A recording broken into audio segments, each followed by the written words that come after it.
Heck of a game. Is this on? I could talk in. There we go. Heck of a game.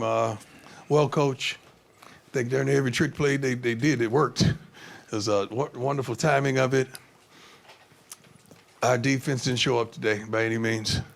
Offensively, we got it done, and I'm still replaying that last play in overtime. Not the last play, the second to the last play that we didn't come up with. It don't seem like that was real. It's kind of surreal. But overall, it was a great game.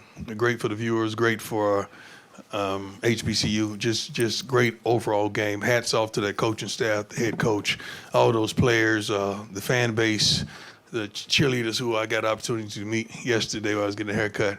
Hats off to them. So I'm very unfortunate. Much love to all the JSU fans, but came up short once again. Don't know what to say, but I'm going to find it today. Second row. Yes. Dr. Cavill. This is Dr. Cavill inside the HBC Sports Lab. Good afternoon, Coach Sanders. How you doing, Coach sir? Brown. With that saying, at the end of the game, as you talking about replaying the second before the last, but actually, if you would have scored in that drive, would you have went to 2 or you just play it all out? I'd have played it all out. I'm very trusting of us, and I kept feeling like the defense was going to get it together. Sooner or later, they was going to put it together. But, shoot, you can't take nothing away from them. They played their butts off. I think they ran 3 plays in this whole game, and it was very effective with those 3 plays. Bill Troche, Sporting News. Yesterday you said the emotions of the season ending would be tempered a little bit because you know you and Shedeur will probably be playing or being together again. After such an emotional finish, you still feel that way? The emotions came before the game. In the pre-game speech, it was you guys get to see it probably in 3 days or something like that. I think Tuesdays, we always put it out on Tuesdays. It was something to behold. It was a moment. The whole theme of the message was now. Just that word, now.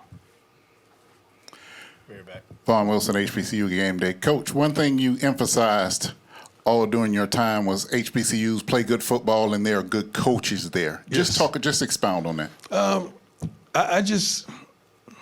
I can't speak for the coaches, and I don't know if that's the coach's dream in HBCU just to remain. I say that because there's some wonderful, very talented coaches that can coach their butts off, not just advance to a higher level of college football, but some of these guys should get an opportunity to coach in the NFL. I know Willie Simmons personally, and he is unbelievable as a head coach, as a coordinator. He do whatever he chooses to do. And I hired Coach Dancy on my staff because of how good of a coach he is in a desolate place that he probably would have never won. But this man can coach his butts off. Coach McNair at Alcorn. I could go on and on and on, and they don't get credit. They really don't. And anytime I can shine light on them, I'm not just doing it just to shine light because these guys are really good.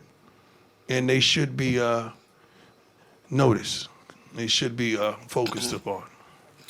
Coach Sanders, Mike Washington, Dr. Cavill's Inside the HBCU Sports. Yes. Immediately after the game, what was your message? What were the words you imparted to those men? Obviously, all kinds of emotions. So what was your message? I don't recall, but it was my stuff is not planned, so I don't even recall because it just once we got them all off the field and did the fight song, and I got a chance to shower and to reflect a little bit and think. Then I just went out there and we prayed as a team, as we always do. Then I just gave them whatever God gave me. I don't even recall. I'm pretty sure we recorded it. We record everything. I keep receipts, so. You'll probably see that. I don't know when my son schedules that to come out, but it was very thoughtful. It was very thoughtful. And it was still dealing with the theme of the now. Go ahead, man. I miss these guys already, man. Like I love them. Like, I don't know how other coaches get down, but these young men, as well as young women that's on the staff, the equipment team, and the training staff, we're different. I think one of my gentlemen from Colorado, are you here?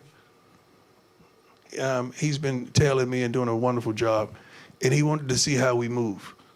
So he's been really talking to a multitude of kids on our team, and one of the things that he regurgitated to me was like, man, this is a family, right? He said, this is a darn family.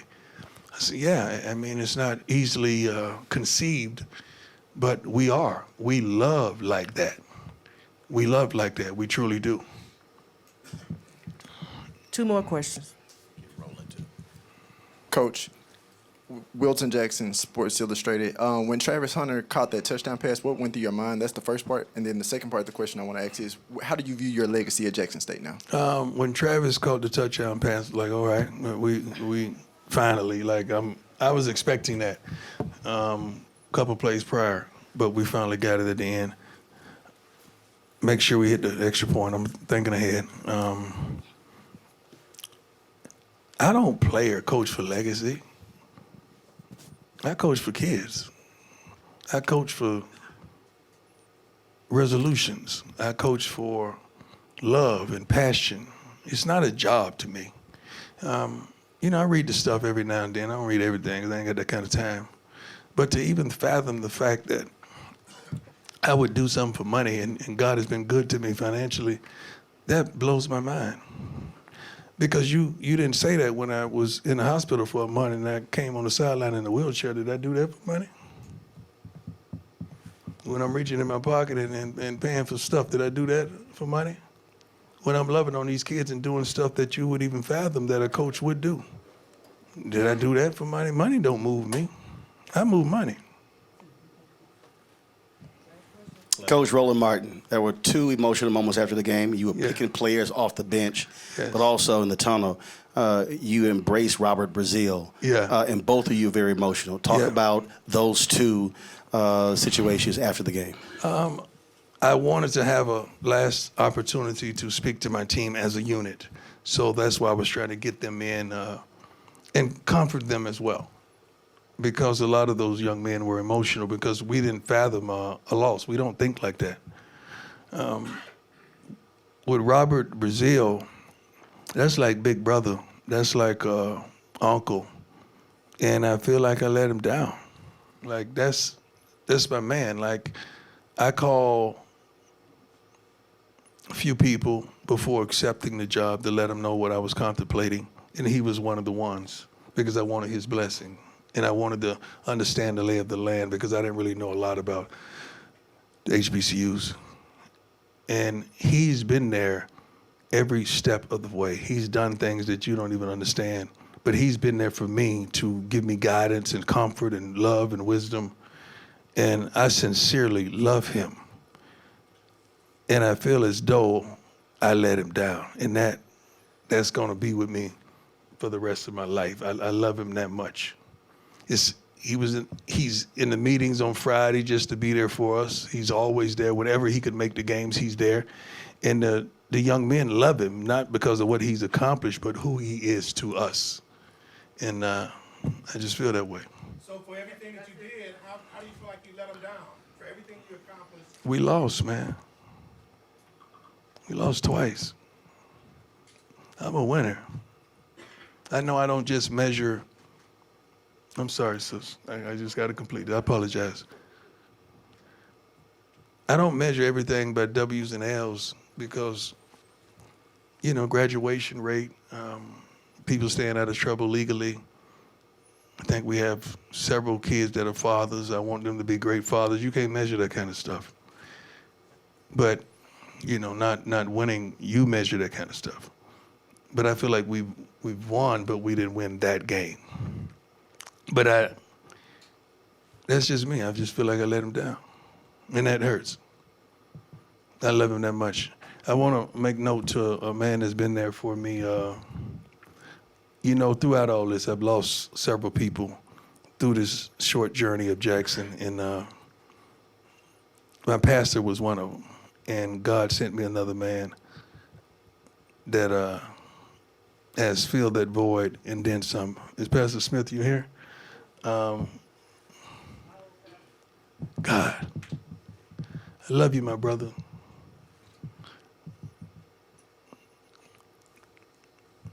They don't understand what I dealt with in the hospital, do they? They have no clue. But you did, and you were there. And you came every time I needed you. You pick up the phone every time I call you.